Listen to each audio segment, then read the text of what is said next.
ভাবুন, আকাশে ভেসে থাকা আমেরিকা ও চীনের স্যাটেলাইট হঠাৎ বিভ্রান্ত হয়ে পড়েছে, কারণ নিচে মাটির ওপর দিয়ে ছুটে চলা এক সাধারণ যাত্রীবাহী ট্রেনই বহন করছে ভারতের মহাশক্তির ভবিষ্যৎ।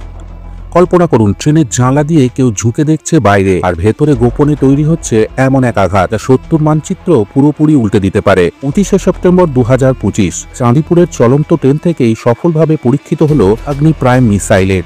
বন্ধুরা, এ শুধু পরীক্ষা নয়, এটা আসলে ভারতের প্রতিরক্ষা ইতিহাসের এক অগ্নিযুগের সূচনা।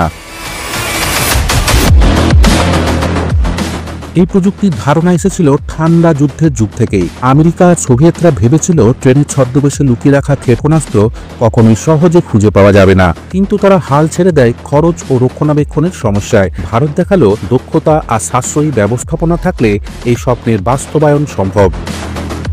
এর মূল উদ্দেশ্য হলো প্রথম আঘাতের ঝুঁকি থেকে মুক্ত থাকা আর শত্রুকে জানানো, তুমি যদি প্রথমে আঘাত করো, আমরাও পাল্টা আঘাত দিতে প্রস্তুত। চাঁদিপুরের এক সাধারণ ট্রেন ছুটে চলল। বাইরে থেকে বোঝার উপায় নেই ভেতরে কি আছে, কিন্তু হঠাৎ করে খুলে গেল এক বিশেষ দরজা, যেখান থেকে বেরিয়ে এলো তাপ প্রতিরোধী ক্যানিস্টার। সেকেন্ডের মধ্যেই লঞ্চ সিকোয়েন্স শুরু। অগ্নি প্রাইম জ্বলে উঠল, ধোঁয়ার মেঘ ভেদ করে ছুটে গেল আকাশের বুকে।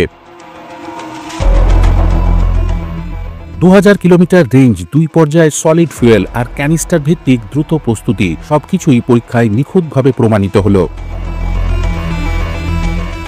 অগ্নি প্রাইম শুধু শক্তিশালী রকেট নয়, এটি এক ইলেকট্রনিক বিস্ময়। প্রথমেই এর সিস্টেম সার্কিট। প্রতিটি ট্রেনের কোচের মধ্যে ভেতরে লুকানো আছে কন্ট্রোল ইউনিট, পাওয়ার সার্কিট এবং ডেটা লিঙ্ক সিস্টেম। এগুলো ট্রেনের বিদ্যুৎ লাইনের সঙ্গে এমনভাবে মিশে থাকে যে বাইরে থেকে কিছুই বোঝা যায় না। ইলেকট্রিক্যাল সার্কিট অটোমেটেড, যার ফলে অপারেটর শুধু কমান্ড দিলেই বাকি কাজ হয় যান্ত্রিক নির্ভুলতায়।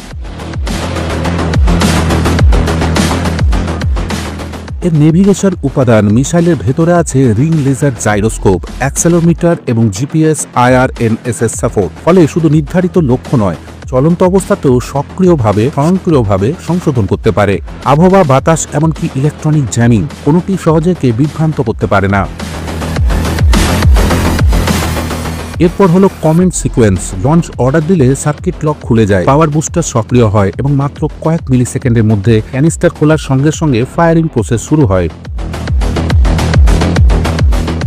বন্ধুরা, ট্রেন ছুটে চললে সেটা ধ্বংস করা প্রায় অসম্ভব। শত্রুর চোখের সামনে দিয়ে যেন অদৃশ্য হয়ে যায়। এক ট্রেনে একাধিক মিসাইল, মানে একই সঙ্গে ভিন্ন ভিন্ন শহরে আঘাত করা সম্ভব। লঞ্চের সময় এত দ্রুত যে আক্রমণ আসছে টের পাওয়ার আগেই ক্ষতি হয়ে যায়। আবহাওয়া বা ভৌগোলিক অবস্থান এই মিসাইলকে থামাতে পারে না। কেন রাতের আঁধারে লুকানো বজ্রপাত, যখন নামবে তখন কেউ প্রস্তুত থাকতে পারবে না। এই সিস্টেম ভারতের দ্বিতীয় হামলার সক্ষমতাকে এক নতুন মাত্রায় নিয়ে গেছে। চীন আর পাকিস্তান বুঝতে পারছে ভারতের হাতে এখন এমন এক অস্ত্র আছে যা যে কোনো সময় যে কোনো জায়গা থেকে পাল্টা আঘাত করতে প্রস্তুত। পাকিস্তানের জন্য বার্তাটা আরও স্পষ্ট, তুমি যতই প্রথম আঘাতের স্বপ্ন দেখো, ভারতের প্রতিশোধ থেকে পালানোর উপায় নেই। এটি শুধু এক অস্ত্র নয়, এটি প্রতিরোধের মনস্তত্ত্ব। শত্রুর মনে ভয় ঢুকিয়ে দেওয়া, ভারতকে আঘাত করলে পরিণতি অপ্রতিরোধ্য। কোনো ঝুঁকি নেই এমন নয়, ট্রেনে বহন করার কারণে নিরাপত্তা সুনিশ্চিত করা কঠিন। অপারেটর ত্রুটি বা অভ্যন্তরীণ সুরক্ষা ভাঙন হলে ভয়াবহ পরিণতি হতে পারে।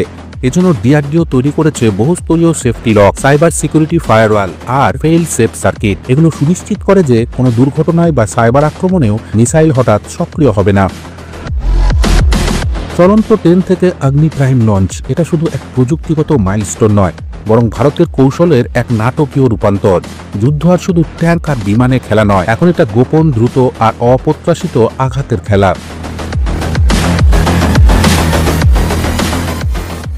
এ প্রসঙ্গে আপনাদের কি মতামত কমেন্টে জানান। আর ভিডিওটি ভালো লাগলে লাইক করুন, শেয়ার করুন আর সাবস্ক্রাইব করুন জিওপলিটিক্স বাংলা। কারণ আজকের এই নতুন অধ্যায় আমাদের শিখিয়ে দিল, কৌশল যখন রেল লাইনে ছুটে চলে তখন ভূ রাজনীতি আর আগের মতো থাকে না। কারণ কূটনীতি আর যুদ্ধনীতি শুধু চায়ের টেবিলের গল্প নয়, এ হয়ে উঠেছে আসল রণনীতি।